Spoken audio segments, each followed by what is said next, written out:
Konfużjoni fiċ-ċifri ta' kemm huma dawk li verament qed jirċievu għajnuniet finanzjarji fid-dawl tal-isfidi li qed iġib miegħu il-coronavirus.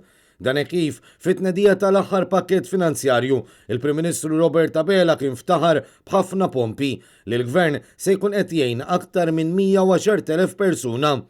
Iżda f'konferenza tal-aħbarijiet biex ikun spjegat kif qed jitqasmu dawn il-pakketti, il-kap eżekuttiv tal-Malta Enterprise Gert Farrugia qal li fil-verità iċ-ċifra tal-persuni li qed jingħataw l-għajnuna tammont tal-77,000, aktar minn 30,000 differenza miċ-ċifra mogħtija mill-Prim Ministru. Daw is-77,000 ħaddiem li se jkunu qed jibbenefikaw mill-iskemi tal-Gvern għajtiena x'huma skemi ġenerali tal-Gvern. Konfużjoni li tkompli tħawat l-imħuħ tal-Maltin u l-Awċin, anke meta wieħed iqis li l-għajnuniet qed ikunu monitorati u eventwalment approvati mill-Malta Enterprise, immexxija mill-istess Gert Farrugia.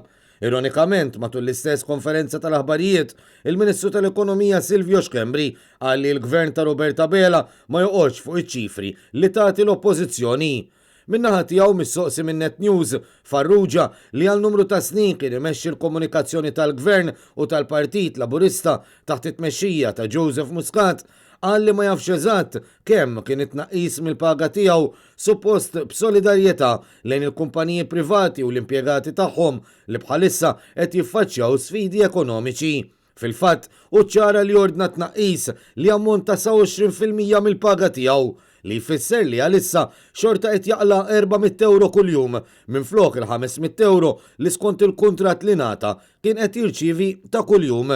Meta niġu għal pay cut tiegħi jiena qabel bdew jissemmew pay cuts kont diġà qbadtu tajt parti mill-paga tiegħi naħseb sa 20% qasna jista' jkun iktar ma nafx.